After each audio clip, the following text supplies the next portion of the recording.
On a rain-soaked October night, 10-year-old Malik Carter walked up to a police car and begged to be arrested, claiming he'd done something terrible. But when Officer Daniel Reaves reluctantly took him to the station and reached for the sleek metallic wristband on the trembling boy's arm, the scanner triggered a federal alert that froze everyone in the room, displaying 3 chilling words in blood-red letters.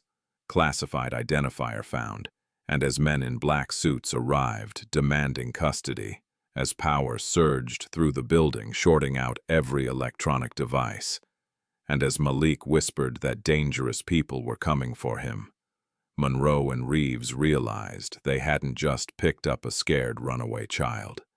They'd stumbled into a government conspiracy so deep that keeping this boy alive might cost them everything they'd ever believed in, because sometimes the most innocent among us carry the darkest secrets. And tonight, that secret was about to shatter everything. Just before we get back to it, I'd love to know where you're watching from today, and if you're enjoying these stories, make sure you're subscribed. The rain came down in sheets that late October evening, turning the quiet streets of Riverside into a blur of reflections and shadows.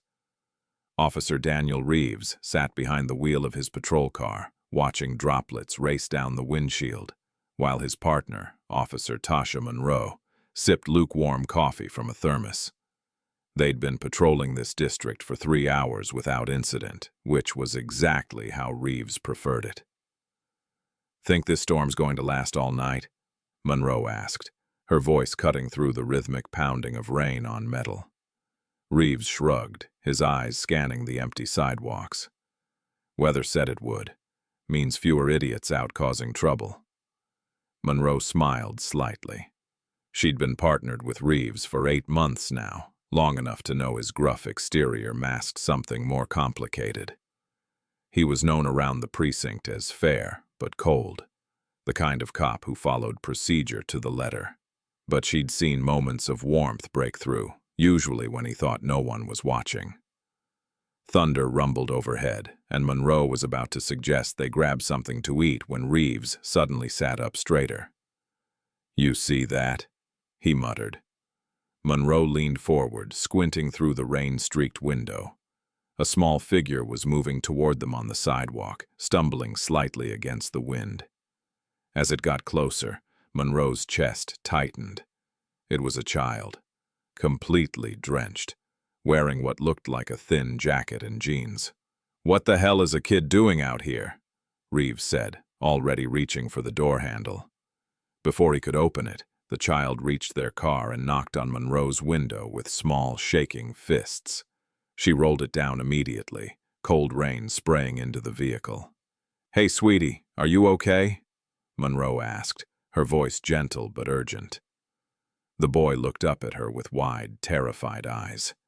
He couldn't have been more than 10 years old, his dark skin glistening with rainwater, his clothes plastered to his thin frame. But what struck Monroe most was the strange calmness in his expression, like he'd rehearsed this moment 1,000 times. "Please," the boy said, his voice barely audible over the storm. "Please arrest me." Reaves and Monroe exchanged confused glances. Reaves leaned across the center console, frowning. "Son, what are you talking about? Are you lost? Where are your parents?" The boy's jaw trembled, but his voice remained steady. "I did something bad, something really bad. You have to lock me up, please." Monroe opened her door and stepped out into the rain, crouching down to the boy's level. Water soaked through her uniform within seconds, but she didn't care. Up close, she could see the exhaustion carved into his young face, the dark circles under his eyes, the way his hands wouldn't stop shaking. "What's your name, sweetheart?" "Malik," he whispered. "Malik Carter." "Okay, Malik. I'm Officer Monroe, and this is Officer Reaves. Can you tell us what happened? Why do you think you need to be arrested?" Malik's eyes darted past her shoulder toward the dark alley across the street. It was a quick movement, almost imperceptible. But Monroe caught it. Her training kicked in instantly. She subtly shifted her body to shield the boy while her hand moved toward her flashlight. "Malik, is someone following you?" she asked quietly. The boy's breathing quickened. "You don't understand. They'll come if you don't. They'll find me and they'll... Please, just put me in handcuffs. Take me to jail. Anywhere with locks." Reaves got out of the car, his frustration evident in the way he slammed the door. He walked around to where Monroe crouched with the boy, rain streaming down his face. "Kid, we can't just arrest you. That's not how this works. You need to tell us what's going on." But Malik wasn't listening. He grabbed onto Reaves's sleeve with both hands, his small fingers digging into the wet fabric with surprising strength. "Please," he begged, and for the first time, real terror cracked through his composed exterior. "You have to. They told me if I ever ran, they'd come, and they will. They always do." Monroe shone her flashlight toward the alley Malik had glanced at earlier. The beam cut through the rain, illuminating overflowing dumpsters, scattered trash, and empty darkness. Nothing moved. No one was there. But something about the way Malik had looked at that spot made her skin prickle. "Daniel," she said quietly, using his first name, which she rarely did on duty. "We need to take him in." Reaves looked at her like she'd lost her mind. "Are you serious? Take him in for what? Being out past curfew?" "For his safety," Monroe replied firmly. She turned back to Malik. "Honey, we're going to bring you to the station where it's warm and dry. We'll get you some food, maybe some clean clothes, and then we'll figure out what's going on. Does that sound okay?" Relief flooded Malik's face so completely that it almost broke Monroe's heart. "You'll lock the doors?" he asked desperately. "You promise?" "I promise," Monroe said softly. Reaves muttered something under his breath about paperwork and liability. But he opened the back door of the patrol car. Malik climbed in without hesitation, and the moment the door closed behind him, his entire body seemed to relax. He leaned back against the seat, eyes closed, water dripping from his hair onto the vinyl. Monroe got back in the passenger seat, and Reaves started the engine. As they pulled away from the curb, Monroe glanced back at Malik through the protective barrier. "You're safe now," she said. Malik's eyes opened slowly. "Not yet," he whispered, "but maybe soon." The drive to the precinct took 12 minutes. Malik didn't say another word, just stared out the window at the rain-soaked streets. Reaves kept glancing at him in the rearview mirror, his expression unreadable. When they pulled into the station's underground parking garage, Malik exhaled a long, shuddering breath. Monroe helped him out of the car, noting how his legs seemed unsteady, like he'd been running for hours before finding them. Inside, the precinct buzzed with its usual late-shift energy. Officers filed reports, phones rang, someone argued loudly in one of the interrogation rooms. But when Monroe walked in with a soaking wet 10-year-old boy who'd asked to be arrested, the noise died down considerably. Heads turned. Conversations stopped mid-sentence. Officer Bradley, who'd been typing at his desk, actually stood up to get a better look. "Monroe," he called out, "what have you got there?" "Not sure yet," Monroe replied, keeping her hand on Malik's shoulder. "Kid flagged us down asking to be arrested." Sergeant Miller's office door opened, and the man himself stepped out, a mug of coffee in one hand. He was 52, built like a retired linebacker, with gray hair buzzed military short and a face that rarely showed emotion. He took one look at Malik and set his mug down with a heavy thud. "Conference room." "Now," Miller said, his voice leaving no room for argument. Reaves and Monroe guided Malik through the bullpen toward the small conference room near Miller's office. Curious eyes followed them the entire way. Inside, Miller closed the door and pulled the blinds, shutting out the prying stares. "Sit," he told Malik, pointing to a chair. Malik sat immediately, his hands folded in his lap. Even soaked and exhausted, he maintained that strange composure like a soldier awaiting orders. Miller turned to his officers. "Explain." Reaves did, keeping it brief and factual. As he spoke, Miller's frown deepened. When Reaves finished, Miller pulled up a chair and sat across from Malik. "Son, I'm Sergeant Miller. These officers brought you here because you asked, but before we can help you, I need you to tell me the truth. Did someone hurt you?" Malik shook his head. "Are you running away from home?" Another head shake. "Then why are you asking to be arrested?" Malik's voice was barely above a whisper. "Because jail has bars and locks, and they can't get through those." "Who can't?" Monroe asked gently. But Malik just looked down at his lap, his jaw set in stubborn silence. Miller sighed and stood up. "All right. We'll do this by the book. Standard intake procedure. Monroe, process him. Reaves, contact Child Protective Services. We'll sort this out in the morning." As Miller moved toward the door, Reaves approached Malik. "Okay, kid. I need to check you for any weapons or anything dangerous. It's just procedure. And I'll need to remove any jewelry or accessories you're wearing." Malik stiffened. "No. It's just temporary," Reaves assured him. "You'll get everything back." "No," Malik repeated, pulling his right arm protectively against his chest. That's when Monroe noticed it. On Malik's wrist was a sleek metallic band, about an inch wide, with faint engravings catching the fluorescent light. It looked expensive, high-tech, nothing like the cheap friendship bracelets or rubber bands kids usually wore. "It's okay," Monroe said softly. "We just need to scan it for the inventory. You'll get it right back." Malik's eyes filled with tears, but he slowly extended his arm. Reaves pulled out the standard intake scanner, a device they used to catalog personal belongings. He held it over the wristband and pressed the button. The scanner beeped once. Then it beeped again. Faster. Then it started emitting a high-pitched whine. "What the?" Reaves muttered, shaking the device.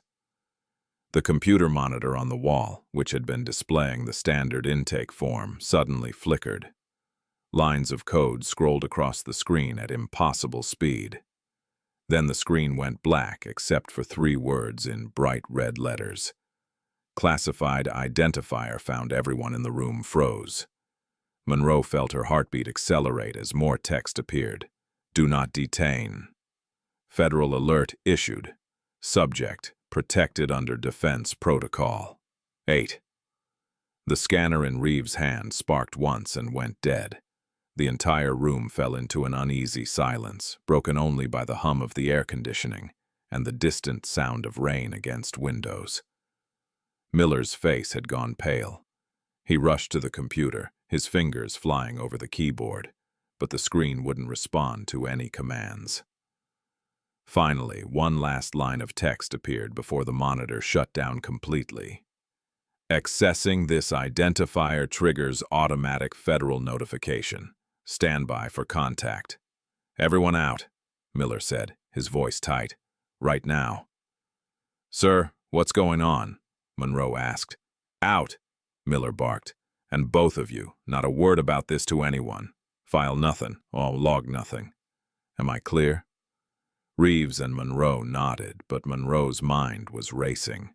She'd seen classified flags before, usually on witnesses in federal cases or people in witness protection. But never with this level of security. Never with a warning, like defense protocol. As Miller ushered them toward the door, Monroe glanced back at Malik. The boy sat perfectly still in his chair, staring at his wristband. His lips moved, forming words too quiet to hear, but Monroe caught fragments. "Mom said they'd come, if I ever told. They always find me." Outside the conference room, Reaves grabbed Monroe's arm. "What the hell just happened?" "I don't know," Monroe admitted. "But that kid isn't just scared, Daniel. He's terrified of something specific, something big." Through the conference room window, they watched Miller make a phone call, his expression growing more tense with each passing second. Whatever was happening, they'd just stepped into something far beyond a routine call about a lost child. The storm outside intensified, thunder shaking the building's old bones. And in that conference room, Malik Carter sat alone, waiting for the people he knew would come, just like they always did. The rain hadn't stopped, and neither had Monroe's questions. She sat across from Malik in one of the precinct's smaller holding rooms, this one usually reserved for juveniles waiting for their parents. But Malik had no parents coming for him, at least none that he'd admit to having. "Malik, I need you to help me understand," Monroe said, keeping her voice gentle. "Where do you live? Where's your home?" The moment the word home left her lips, Malik's entire body tensed. His breathing quickened, his hands gripped the edge of the table, and his eyes darted toward the door like he was calculating an escape route. "It's okay," Monroe said quickly, holding up her hands. "You don't have to tell me right now. Just take a breath." Malik forced himself to breathe slowly, but the panic didn't completely leave his face. Monroe had seen trauma responses before, plenty of them. But this felt different. This felt like trained behavior, like someone had conditioned this child to react with terror to certain words, certain questions.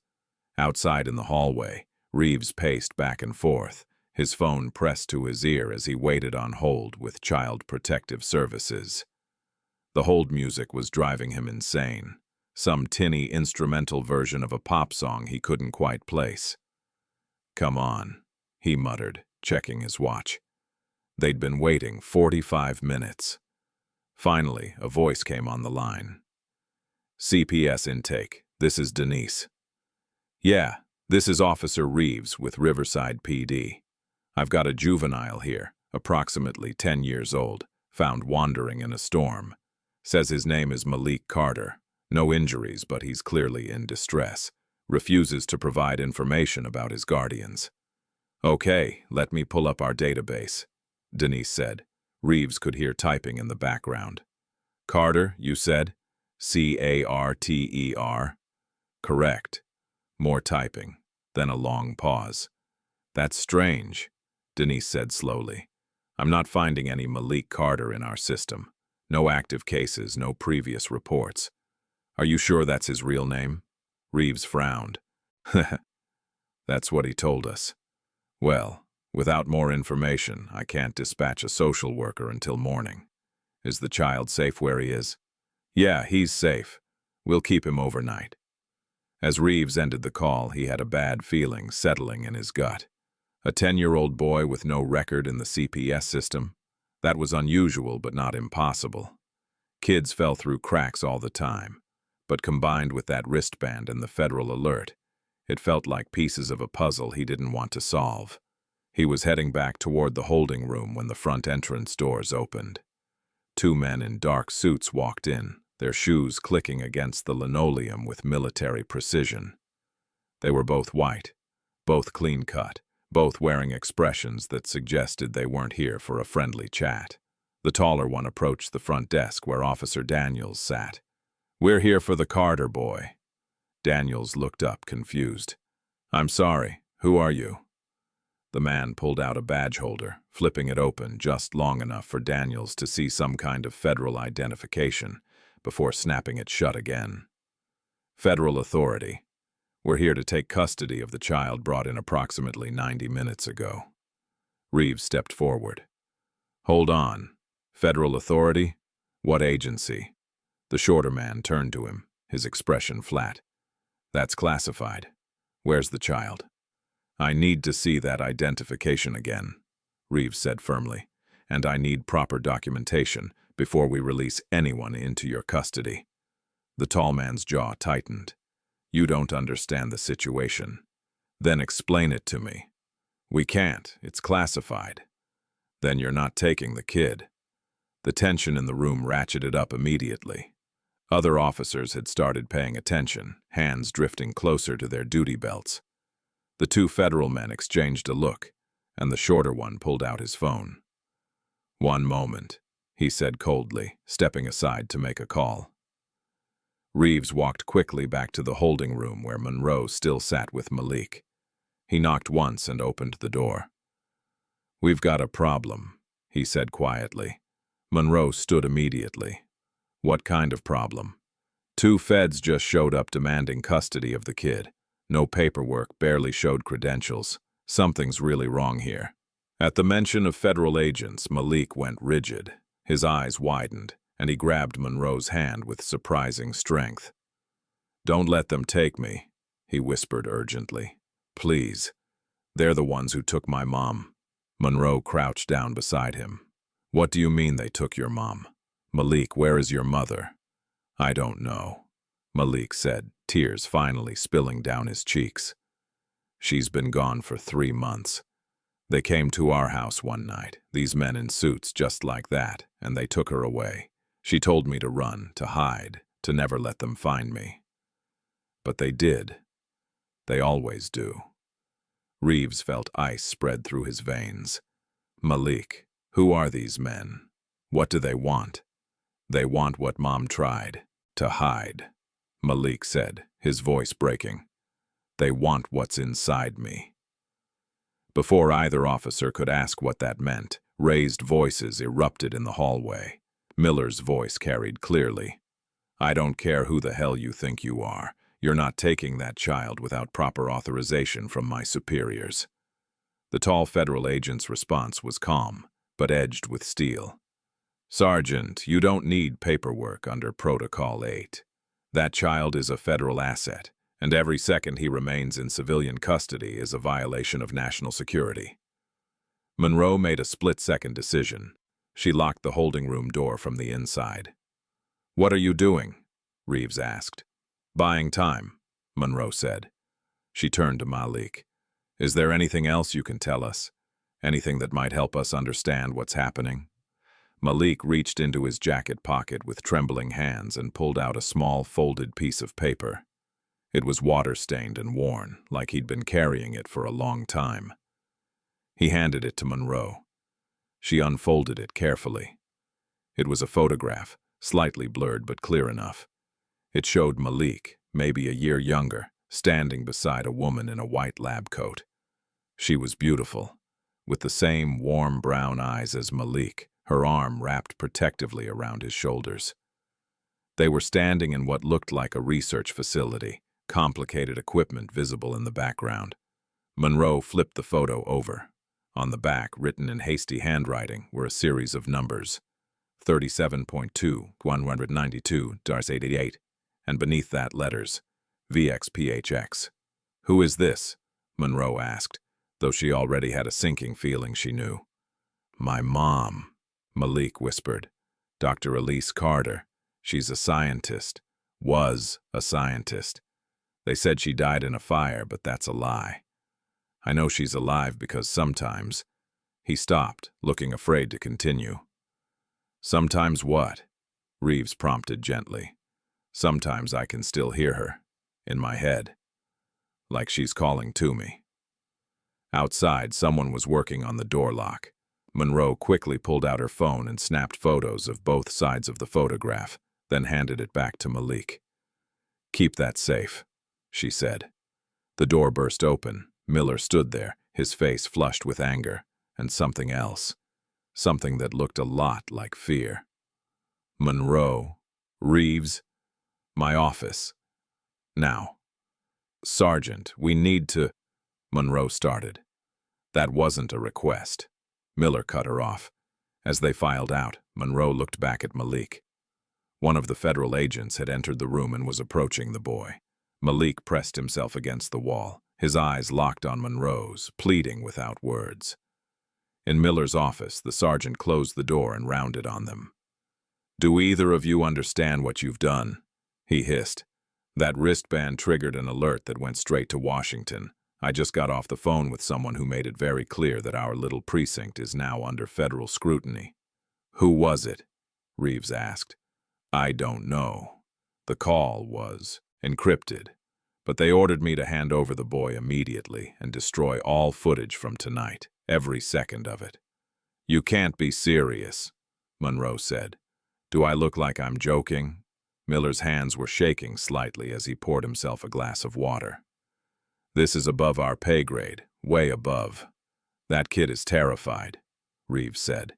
"He says those men took his mother 3 months ago. We can't just hand him over." "His mother is dead," Miller said flatly. "I looked her up while you two were playing Protector.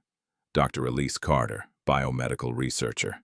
Died in a laboratory fire 4 months ago. It was all over the news." Monroe felt her pulse quicken. 4 months ago. Malik said 3.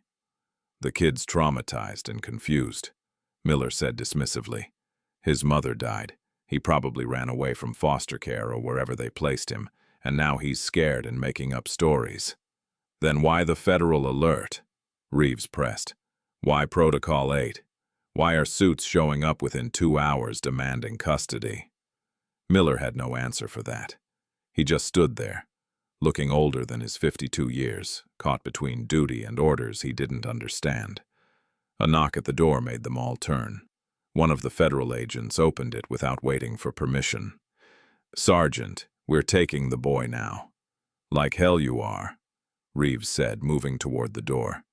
The agent's hand moved to his hip, where a gun was holstered beneath his suit jacket. "Officer, don't make this harder than it needs to be." What happened next seemed to occur in slow motion. The lights in the precinct flickered once, twice, then surged with blinding brightness. Computer monitors crackled with static. Someone's phone exploded with a sharp pop, sparks flying from its battery, and through it all, a child's scream pierced the air. "Stop!" The word came from Malik, and with it, every electronic device in the building seemed to go haywire. Lights strobed like a nightclub, computers flashed error messages in rapid succession, and the security system began blaring its alarm. Then for exactly 5 seconds, everything went completely dark and silent. When the emergency lights kicked in, bathing everything in eerie red, everyone in Miller's office stood frozen. The federal agent's hand was still on his holster, but he hadn't drawn his weapon. His face had gone pale. Through the doorway, they could see the second agent backing away from the holding room where Malik was. The boy stood in the center of the room, his chest heaving, his wristband glowing with a faint blue light. "We need backup," the agent near the holding room said into his radio, his voice shaky. "Subject is exhibiting active response. I repeat, active response." "Get out," Miller said quietly to the agents. "Both of you, out of my precinct." "Sergeant, you don't understand what—" "Get out." Maybe it was the power surge, or maybe it was the look on Miller's face, but the two agents retreated. They backed toward the exit, never taking their eyes off the hallway where Malik stood, and then they were gone. The precinct gradually returned to normal. Lights stopped flickering, computers rebooted, but nobody moved, still processing what they'd just witnessed. Monroe was the first to break the spell. She walked slowly toward Malik, her hands raised in a calming gesture. "It's okay," she said softly. "They're gone. You're safe." Malik collapsed to his knees, exhausted. The glow from his wristband faded until it looked like nothing more than a piece of jewelry again. "I'm sorry," he whispered. "I didn't mean to. I just got so scared, and it just happens." Monroe knelt beside him, and Malik fell against her, his small body shaking with sobs he'd been holding back all night. She wrapped her arms around him, making a decision that would change everything. "Daniel," she said quietly, "we need to get him out of here." Reaves looked at Miller, who stood in his office doorway looking shell-shocked. The sergeant caught Reeves's eye, and after a long moment gave the smallest nod before turning away. That night, as the storm finally began to clear, Monroe led Malik out through the back entrance of the precinct. Her personal car was parked in the lot beyond the security camera's range. Reaves followed in his own vehicle, torn between loyalty to the badge he'd worn for 16 years and the instinct that told him protecting this child was the right thing to do. As they pulled onto the rain-slick highway, Malik stared out the window at the passing streetlights. His voice was barely audible over the engine. "They'll track us. Mom said they always track us through the air." Monroe glanced at him in the rearview mirror, her hands tight on the steering wheel. "Then we'll just have to stay ahead of them." Behind them, inside the precinct, Miller stood at his office window, watching the taillights disappear into the night. His phone rang. He didn't answer it. He already knew what they would say, and he'd already made his choice. Some things were more important than orders. The highway stretched endlessly before them, slick with rain that had finally softened to a drizzle. Monroe kept her eyes on the road, checking her mirrors every few seconds. Beside her, Malik had finally fallen asleep, his head resting against the window, his breathing soft and even. In the seat behind them, visible through her rearview mirror, Reaves followed in his own car, maintaining a careful distance. They'd been driving for nearly 2 hours, heading west away from the city. Monroe had turned off her phone after the first 30 minutes, knowing it could be traced. Reaves had done the same. They were operating on instinct now, no plan beyond putting distance between Malik and whoever wanted him. As the first hints of dawn touched the horizon, Monroe spotted a worn sign advertising a motel 5 miles ahead. The Riverside Inn, vacancy available. It looked perfect. The kind of place that didn't ask questions and probably had spotty surveillance at best. She signaled and took the exit. Reaves followed. The motel was exactly what she'd expected. A single-story building with peeling paint and a flickering neon sign. Only 3 other cars sat in the parking lot. The night clerk, an elderly man reading a paperback behind bulletproof glass, barely looked up as Monroe paid cash for 2 rooms. "No ID required?" she asked. "Not if you're paying up front," the clerk said, sliding 2 keys through the gap in the glass. Monroe carried Malik into room 12. He stirred slightly as she laid him on the bed, but didn't wake. She pulled the thin blanket over him and sat in the chair by the window, watching the parking lot. 5 minutes later, Reaves knocked softly on the door. She let him in, and he immediately pulled the curtains closed. "We need to talk about what we're doing," he said quietly. "We're keeping him safe." "Monroe, we just violated about a dozen regulations. We fled with a minor in protective custody. We ignored a federal order. Miller could report us and we'd be—" "Miller won't report us," Monroe interrupted. "Did you see his face? He knows something's wrong with this whole situation." Reaves rubbed his temples. "Even if you're right, what's the plan? We can't run forever." "I don't know yet," Monroe admitted. "But that kid is terrified of those men.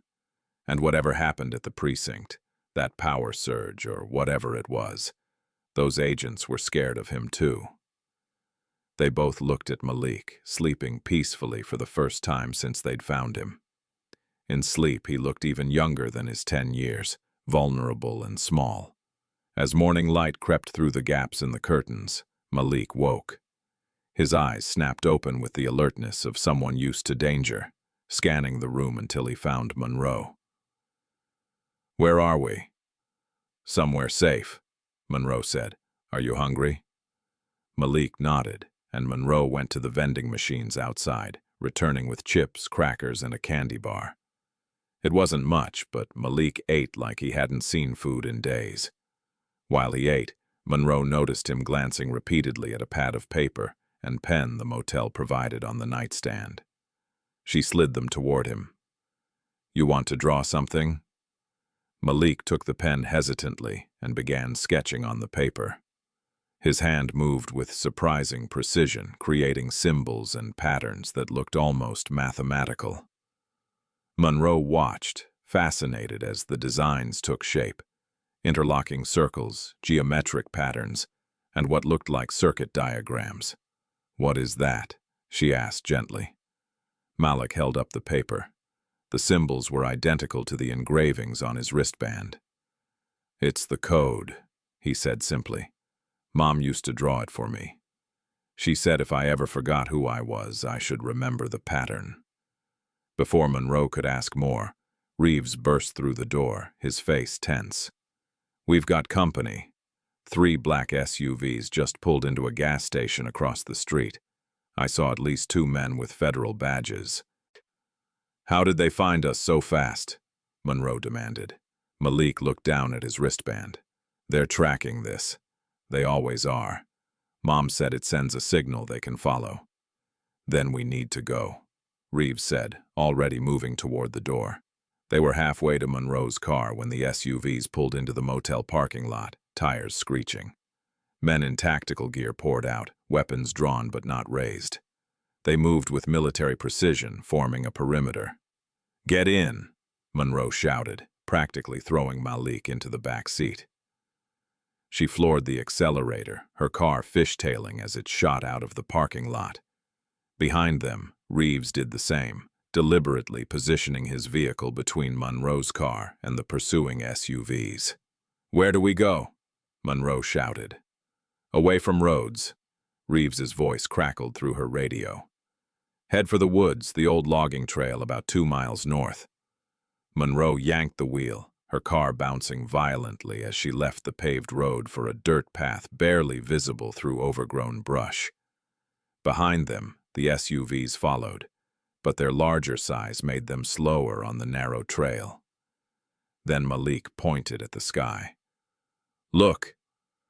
3 drones appeared overhead, small and agile, tracking their movements with camera lenses that glinted in the morning sun.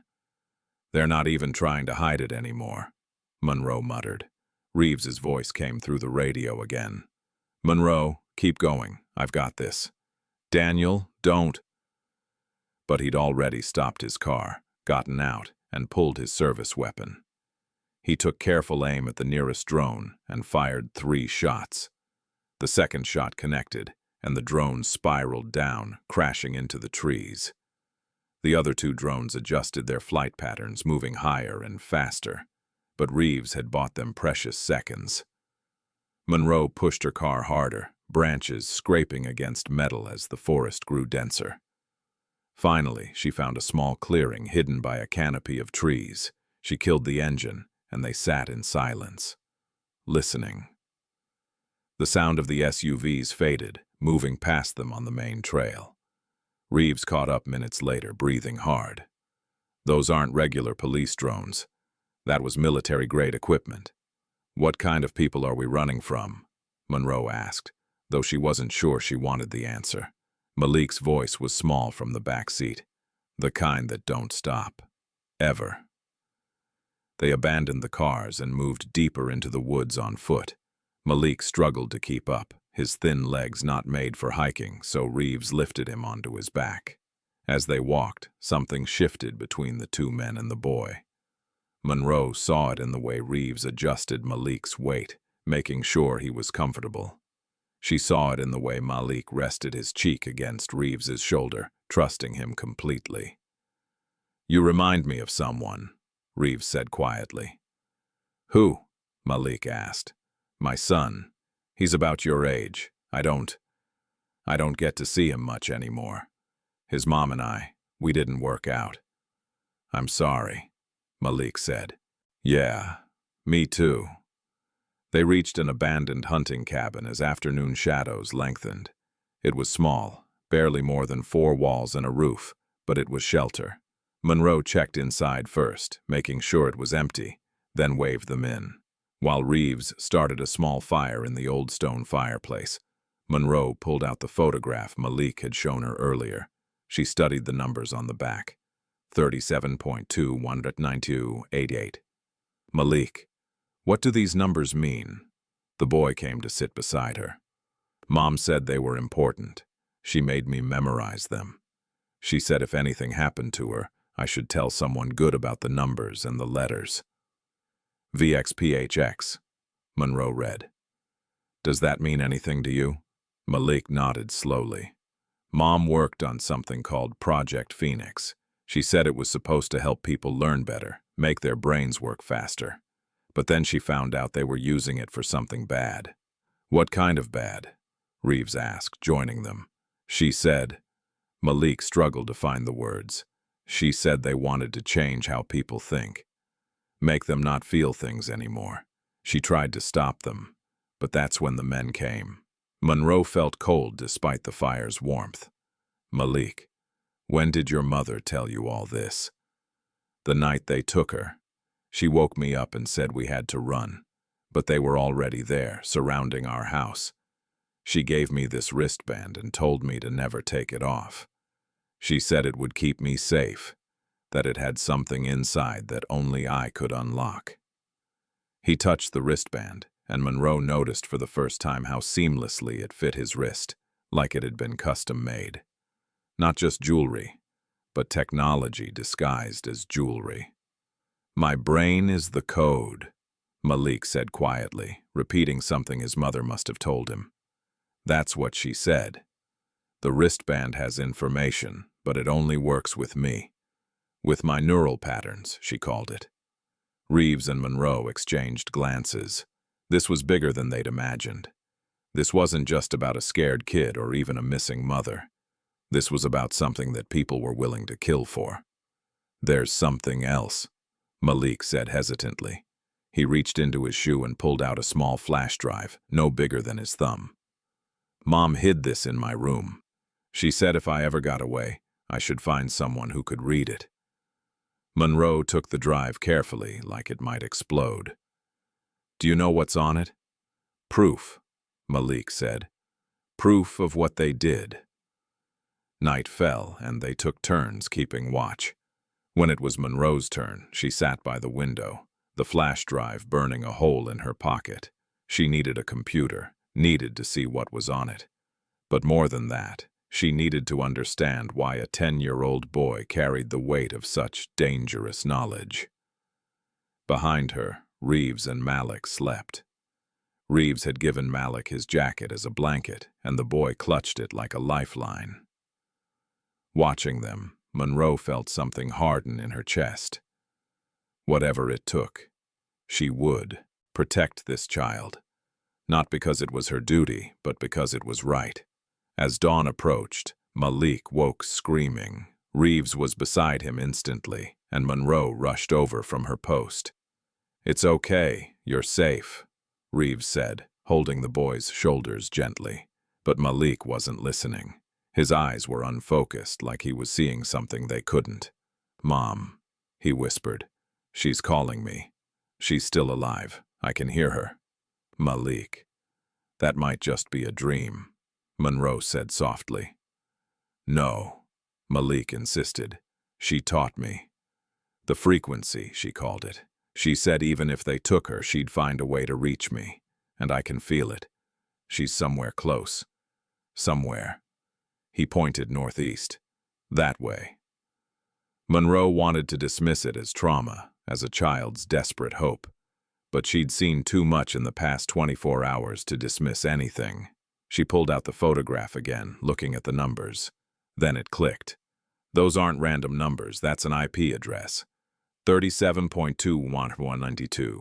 Dent 88. Reaves looked over her shoulder. An IP address to what? A location, Monroe said, her pulse quickening. A server, or a facility, or somewhere your mother might be. Hope flooded Malik's face. Can we find it? Monroe knew they should run further, hide better, wait for this to blow over. But she also knew that wouldn't happen. These people, whoever they were, wouldn't stop.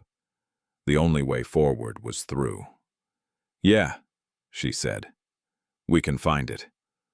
The IP address led them to coordinates in a densely wooded area 40 miles from their current location. They moved carefully, staying off main roads, Malik wrapped in Monroe's spare jacket with the hood pulled up to hide his face. By late afternoon, they reached the location, a forgotten service road leading deep into state forest land. At the end of the road stood a chain-link fence topped with rusted barbed wire. Beyond it, barely visible through the trees, was a building. This is it, Malik whispered, his hand unconsciously moving to his wristband. I remember this place. The facility was larger than Monroe had expected, a two-story concrete structure that looked like it had been abandoned for years. Windows were dark, paint peeled from walls, and vegetation had begun reclaiming the parking lot, but the fence was too well maintained for a truly abandoned site. "Security cameras are offline," Reaves observed, pointing to the dark lenses mounted on poles. "Or at least they look offline." They found a section of fence where the chain link had pulled away from a post, creating a gap just large enough to squeeze through.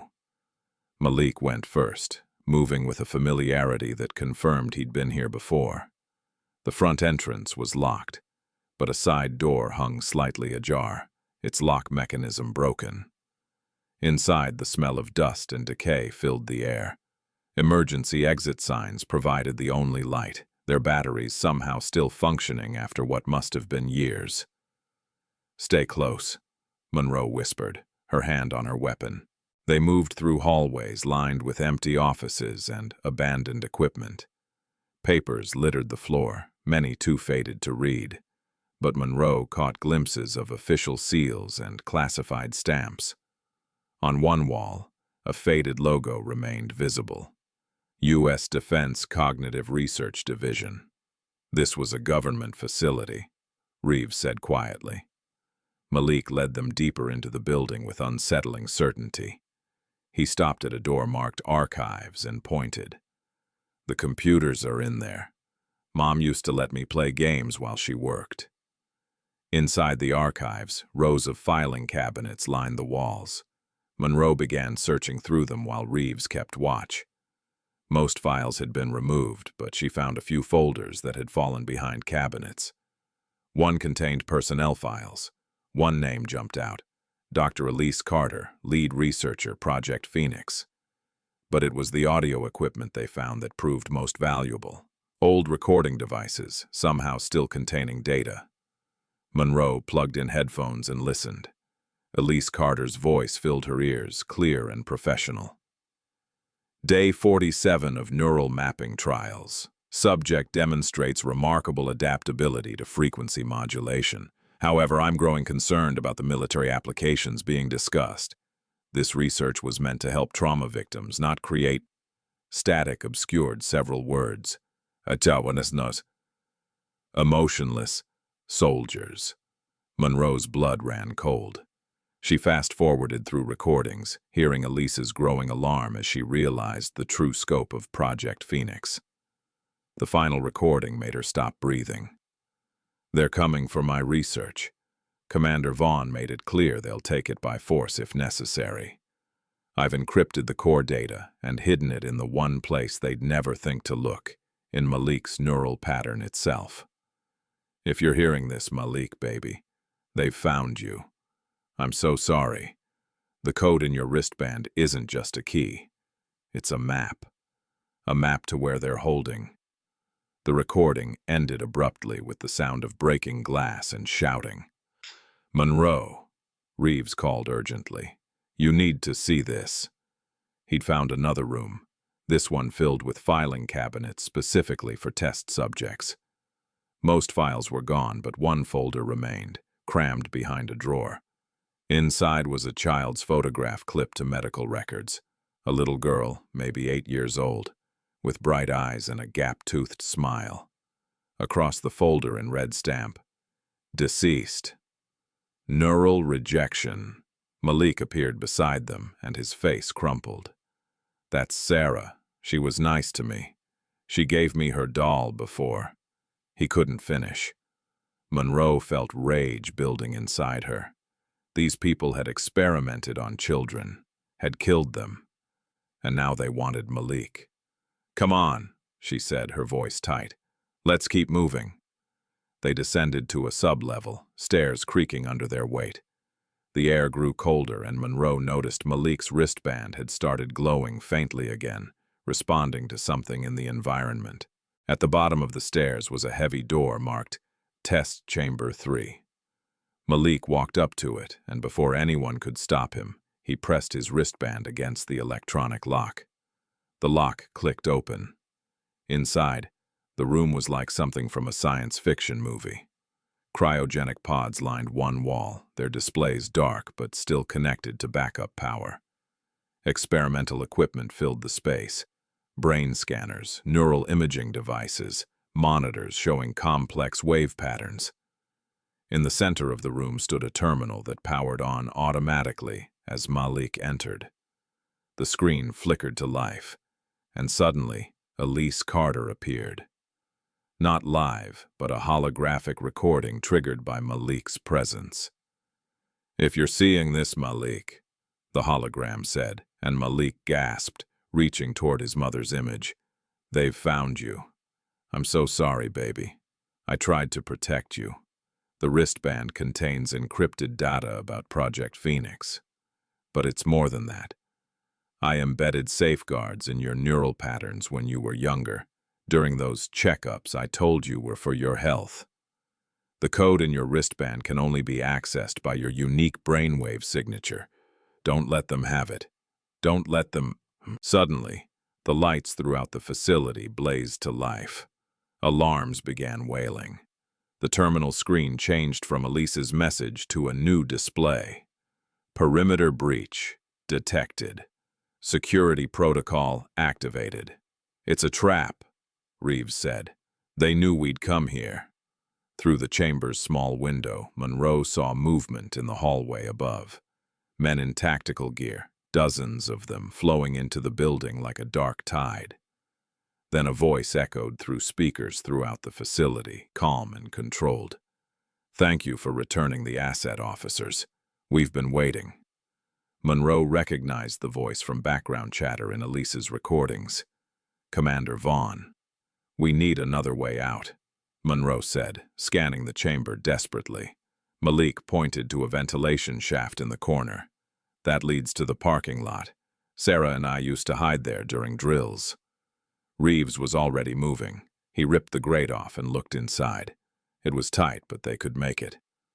"Go," he ordered Malik and Monroe. "What about you?" Monroe asked. Reaves pulled out his weapon and checked the ammunition. "Someone needs to slow them down." "Daniel, no, we can all..." "Monroe, get him out of here." Reaves's eyes were fierce but resolved. "This is what I should have done years ago for my own kid. Let me do it for this one." Footsteps thundered down the stairs. Monroe grabbed Malik, lifting him into the shaft. He scrambled forward and she climbed in after him, turning back one last time to see Reaves taking position behind equipment, ready to hold off an army. Their eyes met for a heartbeat. "You're a good cop, Daniel," Monroe said. "You too, Tasha. Now go." She crawled forward into darkness as behind her, the first explosion rocked the chamber. Gunfire erupted, muzzle flashes lighting up the lab like lightning. Malik cried out, and Monroe pushed him forward, faster, faster, toward the dim light ahead. They emerged into the parking lot just as a second, larger explosion shook the building. Smoke poured from windows. Soldiers scattered, confused by the chaos inside. Monroe and Malik ran for the tree line, bullets kicking up dirt around their feet. They dove into the woods just as a massive explosion tore through the sublevel, sending a fireball erupting from the building's entrance. From the forest's edge, Malik turned back, tears streaming down his face. "He didn't make it out. He didn't..." "Don't look," Monroe said, pulling him deeper into the trees. "Don't look back." But even as they ran, Malik whispered, "He saved me. He saved me because Mom was right." Behind them, the facility burned. Inside, Commander Vaughn stood at a safe distance, watching the flames with cold calculation. His second-in-command approached. "Sir, we lost the target. Officers Monroe and the boy escaped through the sub-level ventilation. Officer Reaves is presumed dead in the explosion." Vaughn's jaw tightened slightly. "Presumed?" "We haven't recovered a body yet, but the blast radius..." "I want confirmation, and I want every available unit tracking that boy. He's been activated now. After being inside the facility, his neural patterns have been fully engaged. We can track him through atmospheric resonance." "Sir, the public attention..." "Will be contained," Vaughn interrupted.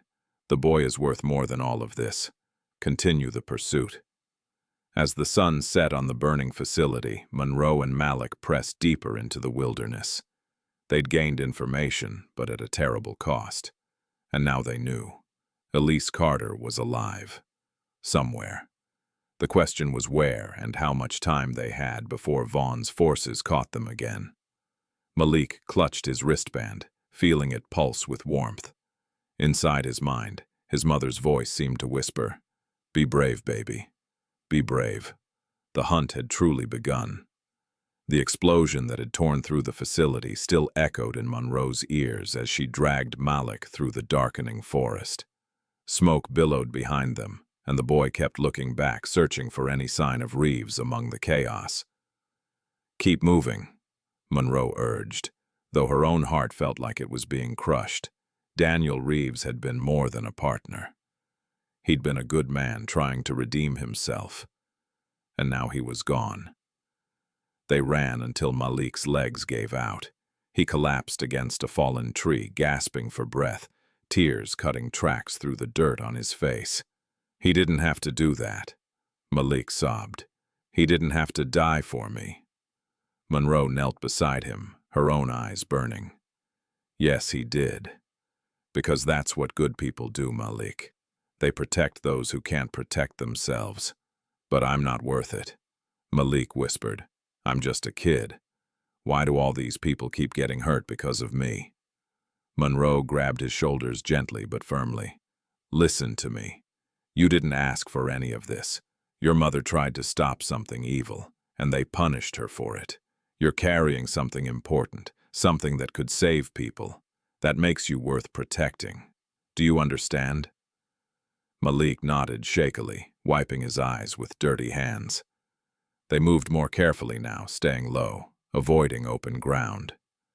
As night fell completely, Monroe heard something that made her freeze. Footsteps. Heavy, moving with purpose through the underbrush behind them. She pulled Malik behind a thick oak tree and drew her weapon, heart pounding. The footsteps grew closer. A figure emerged from the shadows, limping badly, clothes torn and burned. Daniel Reaves. Monroe nearly cried out, but caught herself. Reaves spotted them and raised a finger to his lips, signaling silence. He was injured, his left arm hanging at an awkward angle, burns covering the side of his face. But he was alive. "How?" Monroe whispered as he reached them. "Sub-level had an old water drainage system," Reaves said through gritted teeth. "I triggered the self-destruct on the upper level, then dropped down through a maintenance shaft. The water flow carried me out before the whole thing. Blue!" Malik threw his arms around Reaves's waist, careful of his injuries. The hardened cop softened completely, resting his good hand on the boy's head. "Thought I told you to keep running," Reaves said, attempting a smile that turned into a wince of pain. "We needed to rest," Monroe said, already examining his wounds. The burns looked bad, and his left shoulder was clearly dislocated. "We need to get you medical attention." "No hospitals," Reaves said immediately. "They'll be watching every emergency room within 100 miles. I'll manage." They found an abandoned hunting cabin 3 miles north, its windows broken and roof sagging but offering shelter. Monroe used supplies from a dusty first aid kit to clean Reaves's burns while he bit down on a piece of leather to keep from screaming. As dawn broke, casting pale light through the cabin's holes, Monroe finally had a chance to examine the flash drive Malik had been carrying. She pulled out her laptop, which she'd managed to grab from her car before abandoning it. "This is it," she said, plugging in the drive. "Let's see what your mother wanted us to find." The drive was encrypted, but when Malik pressed his wristband against the laptop's touchpad, files began unlocking automatically. Folders upon folders of documents appeared, video files, audio recordings, technical schematics. Monroe opened the first video file. Elise Carter appeared on screen, sitting in what looked like a home office, her face drawn with exhaustion and fear. "My name is Dr. Elise Carter," she began. If you're watching this, it means I've been silenced, and my son Malik has reached someone who might be able to help. What I'm about to reveal is why they're hunting him. The video showed footage of laboratory experiments, brain scans, neural mapping sessions. Elise's narration explained how Project Phoenix had started as legitimate research into helping trauma victims process and overcome PTSD through targeted neural frequency modulation. But Commander Vaughn saw different applications. Elise continued, her voice bitter. He wanted to create soldiers who couldn't feel fear, couldn't question orders, couldn't empathize with targets. He wanted to weaponize the human conscience by removing it. More footage played, showing test subjects, including children hooked up to machines. Some looked peaceful. Others thrashed against restraints, eyes wide with terror. When I discovered the true purpose, Elise said, I tried to destroy the research. But Vaughn had already backed up everything to secure servers. So I did the only thing I could think of. I encrypted the override codes, the master key that could shut down the entire system, and I hid it in the one place they'd never look. The camera zoomed in on Elise's tear-stained face. I hid it in my son's neural pattern. Malik's brainwave signature is the only key that can unlock the failsafe I built into Project Phoenix. Without him, they can't fully activate the system. And, with him, they can access everything, including the ability to broadcast neural control frequencies to anyone who's ever been exposed to their initial trials. Monroe felt ice in her veins. How many people have been exposed? The video continued. They've been running small-scale trials for 2 years. Military personnel, prisoners, even some civilians who thought they were participating in sleep studies. Over 15,000 people have been exposed to the base frequency. If they activate Project Phoenix fully, they can control all of them simultaneously. Malik's voice was small. I'm the key to controlling thousands of people. No, baby, Elise's image said, as if answering him directly. You're the key to stopping them. The override code in your pattern will broadcast a counter frequency that breaks their control permanently. But they know this. That's why they want you. If they have you, they can extract the failsafe and remove it, making their system unstoppable. The video showed one final clip. Elise being dragged from her home by armed men while Malik, younger and terrified, watched from a hidden closet. Her last words before the camera cut out were, "Don't be afraid of what you are." Reaves, who'd been watching over Monroe's shoulder despite his pain, spoke quietly. We need to go public with this. Get it to every news outlet we can find. They'll claim it's fabricated, Monroe said, or suppress it before it spreads. We need something more. Malik touched his wristband, and it pulsed with blue light. Mom said if I ever needed to use the override, I'd know when the time was right. She said I'd feel it here. He pressed his small hand over his heart. Monroe knelt before him. Malik, I need you to be honest with me. When you made the electronics go haywire at the police station, could you control it? Malik shook his head. It just happens when I get really scared, like it's protecting me. That's your neural pattern responding to threat, Reaves said, his analytical mind working despite his injuries. Your mother programmed a defense mechanism into you that's incredible. It's also dangerous, Monroe added. If Vaughn's people can trigger that response and study it, they'll understand how to replicate it. As if summoned by his name, the distant sound of helicopters reached their ears. Monroe rushed to the window and saw 3 military choppers sweeping the forest in a grid pattern. They found us, she said. We need to move. Now. Reaves struggled to his feet. I'll slow you down. Leave me here. I can buy you time. We're not leaving you again, Malik said with surprising firmness. You're family now. Something in the boy's words hit Reaves hard. His eyes glistened as he nodded. All right then, family sticks together. They escaped through the back of the cabin just as the helicopters passed overhead. Moving through thick underbrush, they headed toward the main highway, where Monroe hoped they could blend into normal traffic. But Vaughn's forces were everywhere. Drones buzzed through the trees, and tactical teams moved on foot, tightening the net. Monroe realized with growing dread that they weren't trying to kill them. They were hurting them, pushing them toward something. "It's a trap," she said. "They're driving us somewhere specific." "Where?" Reaves asked. Malik's wristband suddenly glowed brighter, pulsing rapidly. The boy gasped, pressing his hand to his temple. "She's close. Mom's close. I can feel her." Monroe understood then. Vaughn wasn't just hunting them. He was using them as bait, knowing Elise would risk everything if her son was in danger. "We need to get to the city," Monroe decided. "Washington, D.C.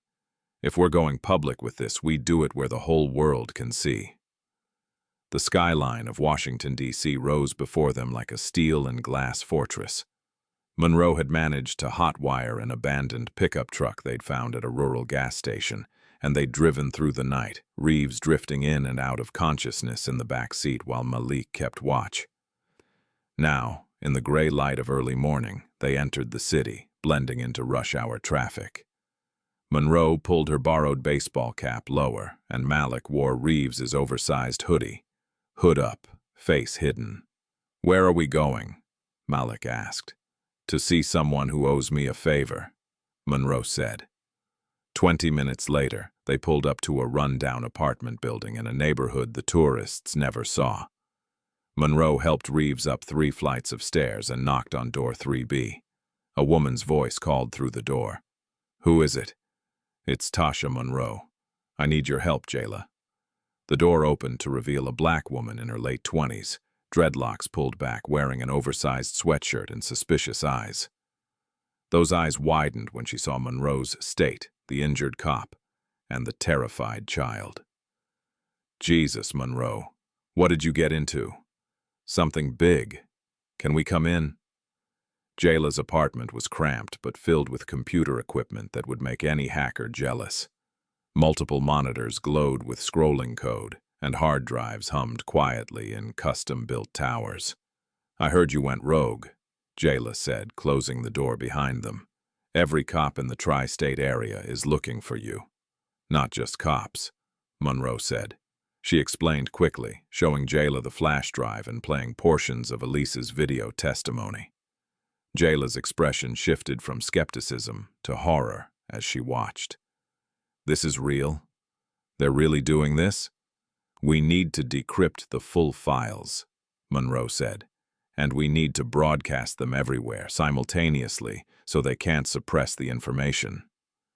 Jayla was already moving to her computers. "I can set up a distributed broadcast through multiple news outlets and social media platforms. If we hit them all at once, it'll spread too fast to contain." She looked at Malik. "And you're the key?" Malik nodded, holding up his wristband. "Okay," Jayla said, "all business now. Let me work on this. It'll take a few hours to set up the network and crack the deeper encryption. You 3 should rest. You look like death." While Jayla worked, Monroe tended to Reeves's wounds more thoroughly. The burns were infected, and his shoulder needed proper medical care, but he refused to let her take him to a hospital. "After this is over," he promised, "once the kid is safe." Malik had fallen asleep on Jayla's couch, exhausted beyond measure. Monroe watched him sleep, this small boy carrying the weight of thousands of lives in his neural patterns. 3 hours later, Jayla called them over. "I've got it. The files are fully decrypted. Monroe, this is worse than we thought. Project Phoenix isn't just about control. It's about complete behavioral modification. They can make people forget, make them believe things that never happened, turn empathy on and off like a switch." "How do we stop it?" Reaves asked. "The broadcast tower at the Department of Defense headquarters," Jayla explained, pulling up schematics on her screen. "That's where they run their secure communications network. If we can access their system and use it to broadcast the counter frequency through Malik's pattern, along with all this evidence, We can shut down Project Phoenix permanently and expose everyone involved. That's a federal building, Monroe said. Security will be impossible. Not if we use your credentials, Jayla countered. You're still technically an officer. You can get into restricted areas they can't. Malik woke up, rubbing his eyes. Will this save my mom? The three adults exchanged glances. They had no idea where Elise was being held, or if she was even still alive. But they couldn't tell him that. First, we stop the project, Monroe said gently. Then we find your mom. As they finalized their plan, Jayla's computers suddenly went dark. Every screen, every device, all dying simultaneously. Then a single message appeared on the main monitor. We know where you are. Go, Jayla shouted. They've traced the connection. Go now. They were halfway down the stairs when the building's front entrance exploded inward. Tactical teams poured through, weapons raised. Monroe grabbed Malik and ran upward instead, toward the roof access. Behind them, they heard Jayla scream, then the sound of her being restrained. Reaves turned to fight, but Monroe pulled him forward. We can't save her if we're captured too. They burst onto the roof just as a helicopter appeared overhead, spotlight blinding. But Monroe had spotted a fire escape on the adjacent building. She practically threw Malik across the gap between roofs, then followed, with Reaves close behind despite his injuries. They descended the fire escape and emerged into an alley. Monroe still had the flash drive, but their window for action was closing fast. Every second they waited, Vaughn's net tightened. Sirens wailed throughout the city. Monroe realized with cold certainty that Malik's image must have been circulated to every police unit. Half the city's force was now hunting them. They stole through back alleys and side streets, moving toward the Department of Defense complex. It seemed impossible, suicidal even. But they had no choice. As they approached the security perimeter, Malik suddenly stopped walking. His eyes went unfocused, and his wristband blazed with blue light so bright Monroe had to shield her eyes. Mom, Malik whispered. She's here, in the city. She's underground. Beneath the old building, she's calling me. Malik, we need to focus on... Monroe began. No. Malik's voice was urgent. She's close. I can feel her stronger than ever. She's in danger. We have to help her first. Reaves and Monroe looked at each other. They'd come this far by trusting Malik's connection to his mother. And if Elise was alive and nearby, she might be able to help them access the broadcast tower. Which direction? Monroe asked. Malik pointed toward an older section of the city, where historical buildings mixed with newer construction. They moved quickly, following Malik's guidance as he seemed to sense his mother's presence like a compass pointing north. They reached a nondescript building marked for renovation, surrounded by construction barriers. Malik walked directly to a locked service entrance. Without hesitation, he pressed his wristband against the electronic lock. It clicked open. Your mother programmed you with access codes, Reaves realized. She was planning for this. They descended into darkness, finding stairs that led deep underground. The basement level opened into a tunnel system, old maintenance passages from decades past. Malik moved with confidence now, following a pull only he could feel. Finally, they reached a heavy door marked with faded government seals. And standing in front of it, as if he'd been waiting for them all along, was Commander Vaughn. He was tall, white, with silver hair and cold blue eyes. He wore a civilian suit, but everything about his posture screamed military, and he held a gun pointed directly at Malik. Thank you for bringing him, Vaughn said calmly. I knew the emotional connection would draw you here eventually. A mother's love, even broadcast through neural frequencies, is remarkably predictable. Monroe raised her weapon, but Vaughn's didn't waver. You shoot me, and my men shoot the boy. We have snipers positioned throughout this corridor. Red laser dots appeared on Malik's chest, confirming Vaughn's words. "Let him go," Monroe said. "He's just a child." "He's so much more than that," Vaughn replied. "He's the final piece of something extraordinary. With his neural pattern, we can reshape human behavior on a global scale. Imagine a world without violence, without dissent, without the chaos of free will." "You mean a world of slaves," Reaves spat. "I mean a world of order," Vaughn corrected. Dr. Carter didn't understand the gift she created.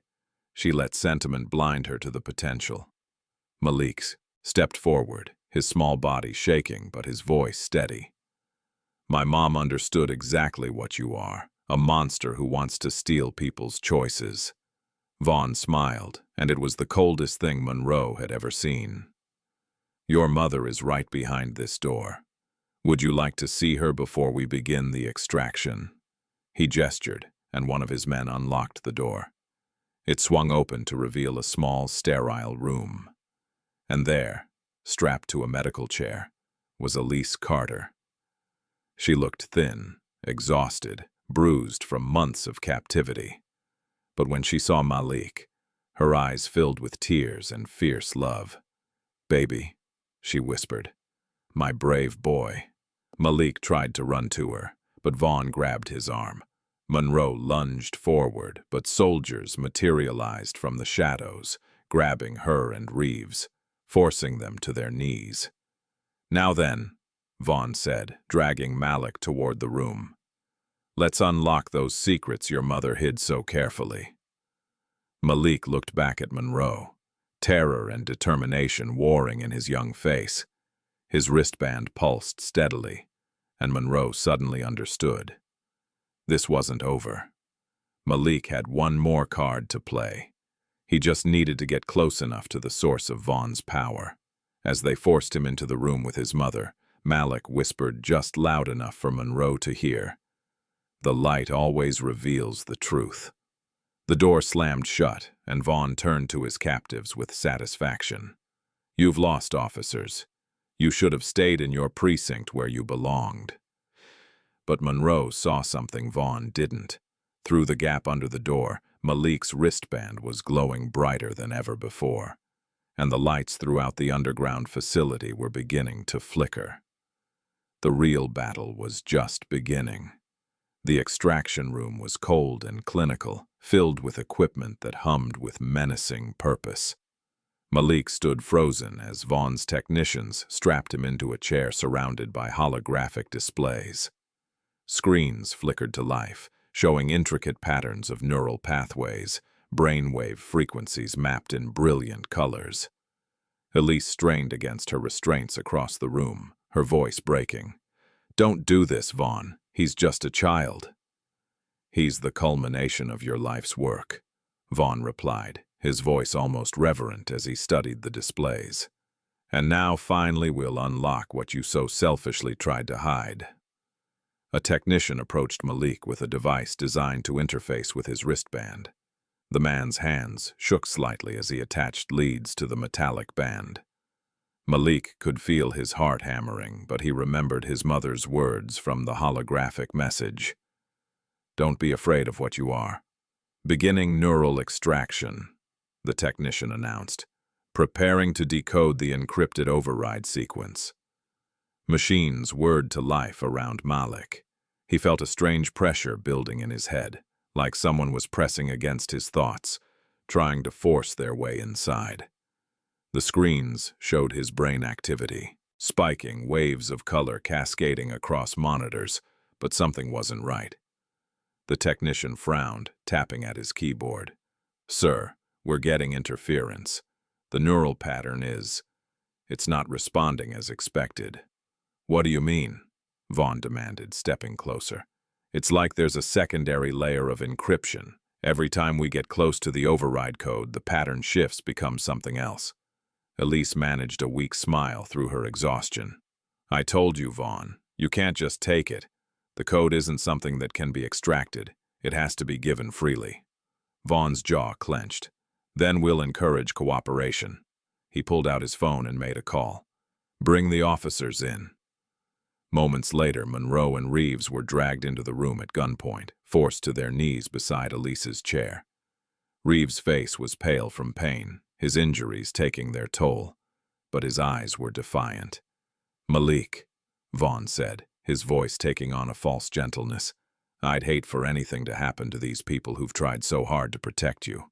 All you need to do is stop resisting, let us access the code, and they go free." "Don't listen to him, Malik," Monroe said immediately. "He's lying. He won't let any of us go." Vaughn backhanded her across the face. Malik cried out, surging against his restraints. "Leave her alone," the boy shouted, and as he did, every light in the facility surged with blinding intensity.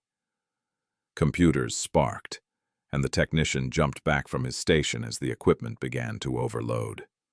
"Fascinating," Vaughn said, seemingly unbothered by the electrical chaos. The emotional response triggers the neural frequency. Fear, anger, love, they're all catalysts for activation.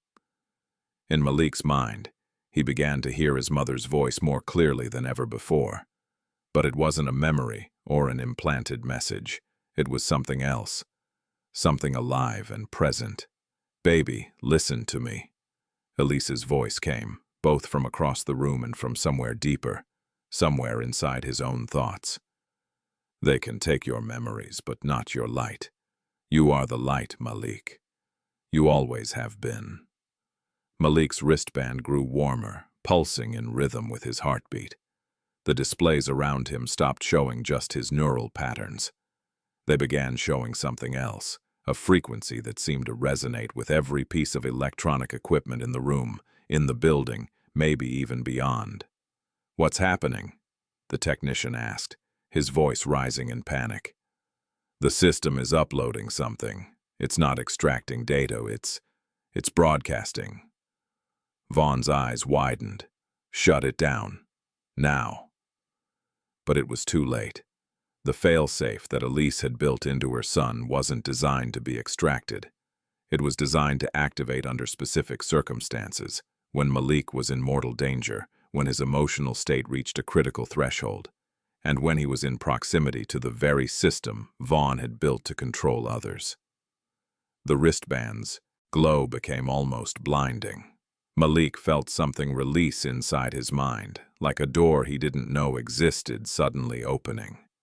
Information flooded through him, not his own memories, but his mother's research, her final message, her desperate hope encoded in his neural pathways. Across the facility and beyond, every computer connected to Project Phoenix's network began receiving the same data stream. It flowed through military servers, government databases, and secure communications networks. And with it came Elise Carter's video testimony, the evidence of experiments on children, the proof of Vaughn's conspiracy. But more than that, it carried the override frequency, a neural pattern that would permanently break the control conditioning in everyone who'd been exposed to Project Phoenix. "No!" Vaughn screamed, lunging toward Malik. "Stop the broadcast." Monroe saw her chance. As Vaughn moved past her, she swept her leg out, catching him behind the knees. He stumbled, and Reaves, despite his injuries, threw himself at the nearest guard, knocking the man's weapon away. Chaos erupted.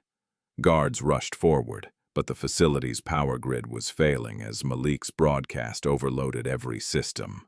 Lights exploded in showers of sparks. Computer monitors cracked and went dark. Emergency alarms began wailing. "Get the boy out!" Elise screamed to Monroe. "Get him out before the whole system crashes." A guard moved toward Malik, but the technician who'd been operating the equipment suddenly stepped in his way.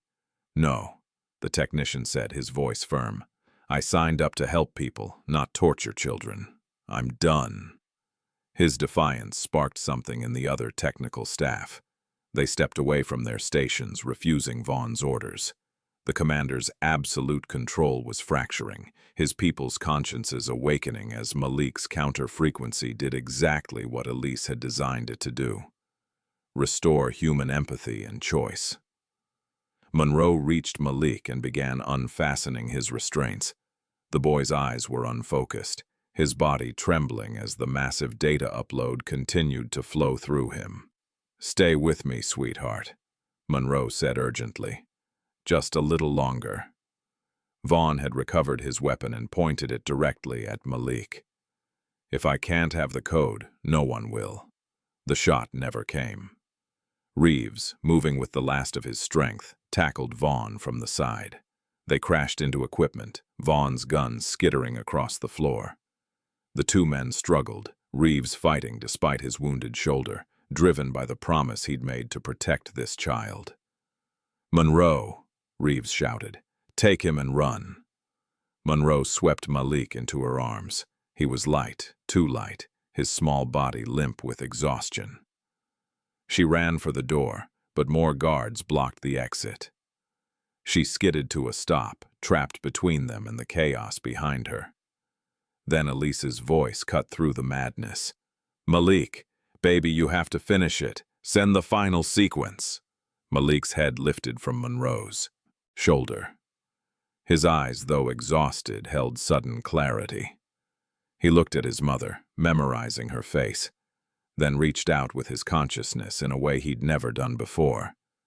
The wristband emitted one final, brilliant pulse of blue light that spread like a wave through the entire facility. Every person touched by Project Phoenix's initial conditioning, including the guards blocking Monroe's path, suddenly stopped.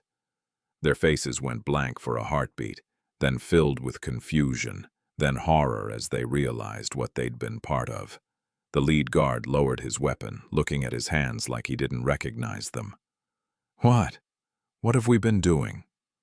"Letting us leave," Monroe said firmly. "That's what you're doing now." The guards stepped aside. Monroe ran through the corridors, Malik clutched tight against her chest. Behind her, she could hear more fighting, more shouting, the sounds of Vaughn's operation falling apart as the truth spread like wildfire. They emerged into the tunnels and Monroe nearly collided with a figure rushing toward them. She raised her fist to strike, then stopped. It was Sergeant Miller. "Monroe," he said, breathing hard. "I've been tracking you since you left the precinct. Took me this long to find where they were holding everyone." He looked at Malik. "Is he okay?" "He needs medical attention," Monroe said. "Real medical attention." "There's an ambulance topside," Miller said, "and about 50 news crews. The broadcast went everywhere, every major network, every social media platform. The whole world just learned about Project Phoenix." As if to confirm his words, Monroe heard sirens approaching from every direction. Not just police, but federal agencies, military investigators, news helicopters. The story was too big to contain now. They climbed back up to street level, emerging into chaos of a different kind. Cameras flashed, reporters shouted questions, federal agents in different uniforms than Vaughn's people were already securing the perimeter. A woman in a sharp suit pushed through the crowd, her credentials held high. "FBI Special Agent Winters, I need that boy placed in protective custody immediately." Monroe's arms tightened around Malik instinctively. "He's been through enough." "I understand," Agent Winters said, her voice gentler. "But he's the key witness to the largest government conspiracy in decades. We need to protect him properly." She paused, studying Monroe's protective stance. "You can stay with him. In fact, I'd prefer it. He clearly trusts you." As paramedics rushed forward with a stretcher, Malik's hand shot out and grabbed Monroe's sleeve. "Don't leave," he whispered. "Never," Monroe promised. "I'm right here." They loaded Malik into an ambulance, Monroe climbing in beside him. As the doors began to close, a commotion erupted nearby. Monroe looked out to see Reaves being carried on another stretcher, barely conscious but alive. His eyes found hers, and he managed a weak smile. Behind them, more figures emerged from the underground facility. Malik Carter, leaning heavily on 2 FBI agents, her legs barely supporting her after months of captivity. When she saw the ambulance, saw her son through the window, she broke free and stumbled toward them. "Malik!" she cried. The paramedics stopped loading the stretcher. Elise fell to her knees beside her son, her hands trembling as she touched his face like she couldn't believe he was real. "Mom," Malik whispered, tears streaming down his cheeks. "You were calling me. I heard you. I never stopped." Elise sobbed. "Every day, every moment I was calling to you. My brave, beautiful boy." They held each other as cameras captured the reunion, as the world watched a mother and son who'd fought an entire conspiracy just to be together again. 3 weeks later, the morning sun broke through the clouds over Washington, D.C., casting golden light across the city that had nearly become the epicenter of humanity's greatest loss of freedom. But instead, it had become the place where truth finally emerged from shadow. Monroe sat in a hospital room, watching Malik sleep. The boy had been through extensive medical evaluation, therapies to help him process the trauma, and countless interviews with investigators. But he was healing, both physically and emotionally. The dark circles under his eyes had faded, and he'd started eating properly again. The door opened quietly, and Reaves entered. His left arm was in a sling and burn scars marked his face, but he was alive and recovering. He'd been recommended for a commendation, though he'd told Monroe privately that he didn't want any awards. Protecting Malik had been reward enough. "How's he doing?" Reaves asked, settling into the chair beside Monroe. "Better," Monroe said. "He asked about you this morning. Wanted to know when you'd visit again." Reaves smiled, the expression still somewhat painful, with his healing burns. "Kid's got a good heart. After everything he went through, he still worries about everyone else." On the television mounted to the wall, a news anchor spoke in solemn tones. "Day 21 since the Project Phoenix revelations, and the fallout continues. Commander Marcus Vaughn has been arrested and faces charges including conspiracy, kidnapping, illegal human experimentation, and crimes against humanity. 7 other high-ranking officials have also been taken into custody." The screen showed footage of Vaughn being led into a federal courthouse in handcuffs, his face expressionless. Monroe felt a deep satisfaction watching him stripped of power, reduced to just another criminal facing justice. "The people he conditioned are recovering," Reaves said, gesturing to another news segment showing interviews with military personnel and civilians who'd been exposed to Project Phoenix's neural frequencies. "The doctors say the override sequence Malik broadcast permanently reversed the conditioning. They're calling it miraculous." "It was science," Monroe corrected. "Science and a mother's love. Elise Carter designed that failsafe to save people, not control them." The door opened again, and Elise herself entered, looking healthier than she had 3 weeks ago. She'd gained weight, the bruises had faded, and there was light back in her eyes. She was staying at a secure location, under FBI protection, but she visited Malik every day. "He's still sleeping?" Elise asked softly. "Like a rock," Monroe said, standing so Elise could take her chair beside her son. "He's safe now, Dr. Carter. Really safe." Elise reached out and brushed Malik's hair back from his forehead with infinite gentleness. "Because of you two. You risked everything for a child you barely knew." "We knew enough," Reaves said simply. "We knew he was worth saving." A knock at the door announced Agent Winters, who'd become a regular presence as the case developed. She carried a folder filled with documents. "I have news," she said. "The president just issued a formal statement. Project Phoenix is being completely dismantled. Every piece of equipment, every server, every bit of research is being destroyed under international oversight. And Dr. Carter, your name has been fully cleared. The scientific community is calling you a hero." Elise shook her head. "I'm not a hero. I'm a mother who made terrible mistakes and tried to fix them.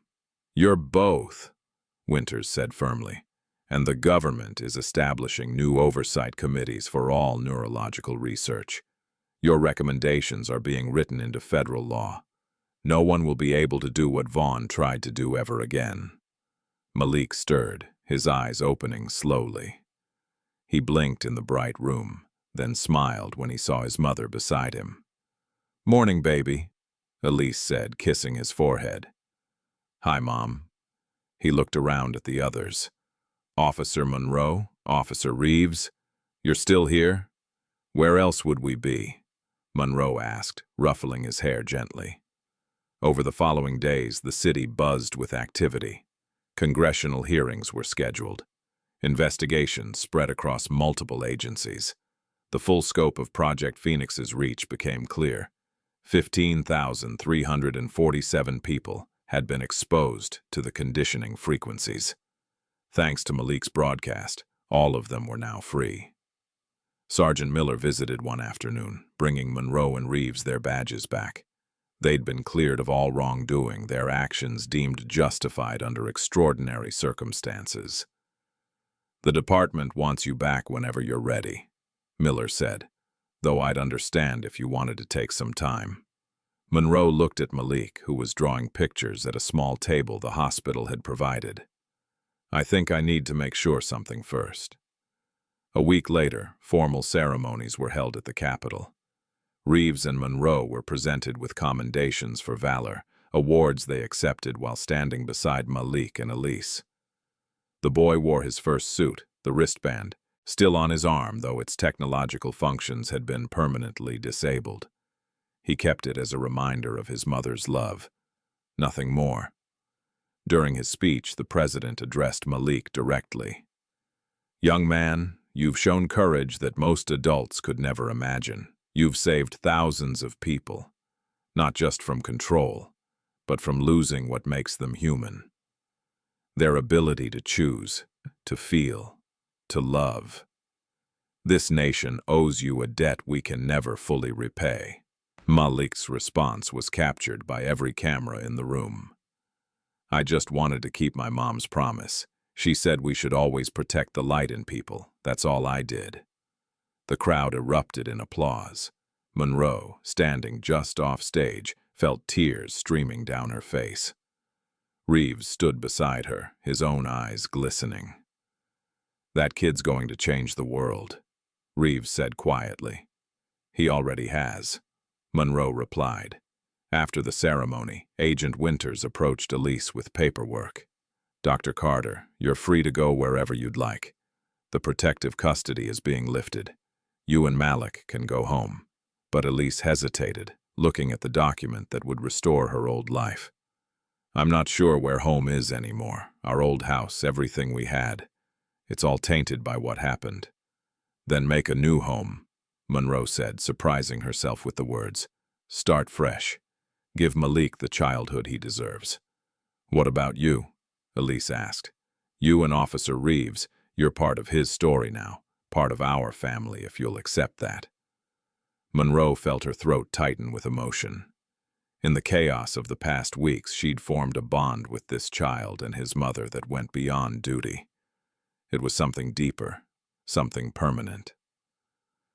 "I'd like that," she said. "I'd like that very much." 2 months later, Monroe received a package at the precinct. Inside was a small frame containing a child's drawing. It showed 5 stick figures holding hands under a bright sun. The figures were labeled in careful handwriting: Mom, Malik, Officer Monroe, Officer Reaves, and Sergeant Miller. At the bottom, Malik had written, "My family who saved me. Love always."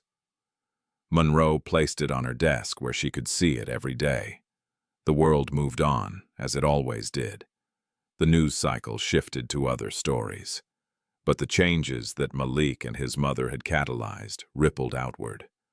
Laws were passed protecting research subjects. Oversight committees gained real power. The 15,000 people freed from conditioning became advocates, telling their stories. ensuring nothing like Project Phoenix could happen again. On the 6-month anniversary of that rainy night when a small boy had begged to be arrested, Monroe and Reaves attended a memorial service. It was held at a restored laboratory, now converted into a research ethics center named after the children who died during Project Phoenix's early trials. A marble wall bore their names, including Sarah, the little girl whose doll Malik still kept.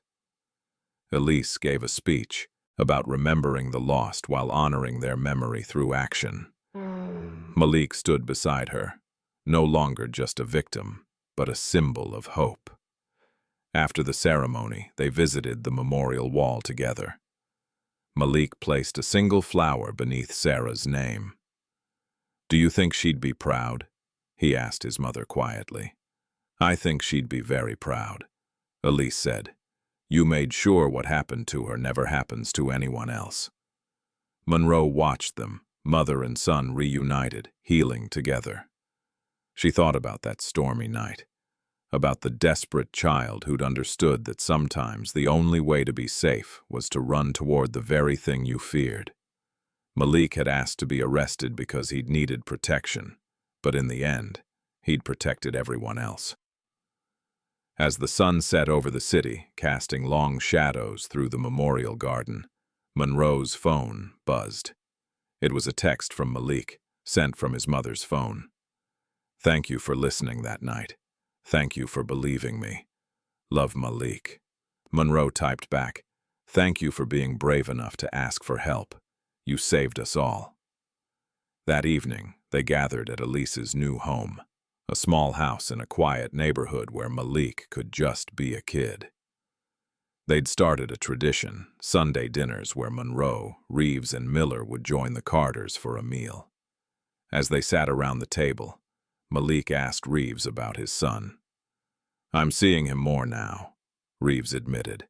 "After everything that happened, I realized life's too short to let pride keep you from the people you love. His mom and I are talking, working things out, maybe not as husband and wife, but as parents." "That's good," Malik said seriously. "Kids need their dads." "They do," Reaves agreed, reaching across to squeeze the boy's shoulder. "And sometimes they need people who aren't their dads too, people who'll fight for them no matter what." Later, as Monroe prepared to leave, Malik walked her to the door. "Officer Monroe," he said quietly, "can I ask you something?"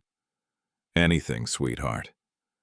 "Do you think the light always wins, like my mom said?" Monroe crouched down to his level, looking into those wise, young eyes. "I think the light doesn't always win right away. Sometimes it gets covered up, hidden, almost extinguished. But people like you, people brave enough to keep shining no matter what, they make sure it never goes out completely. And eventually, always eventually, that light reveals the truth." Malik hugged her tightly. "I'm glad you found me that night." "Me too," Monroe whispered. "Me too." As she walked to her car, Monroe looked back at the house. Through the window, she could see Elise and Malik in the kitchen, washing dishes together, laughing about something. A mother and son doing normal, beautiful, everyday things. They'd tried to bury the truth beneath lies and power. They'd tried to erase empathy, to control humanity's choices, to dim the light that made people human. But they'd failed. Because sometimes all it takes is one small voice asking for help, and people brave enough to answer. Sometimes all it takes is a mother's love encoded in neural patterns, a child's courage, and officers willing to risk everything for what was right. The light they couldn't erase had been shining in a 10-year-old boy all along. And now, finally, Malik Carter could just be a child. Safe, loved, and free. The story had reached its end, but the light continued to shine.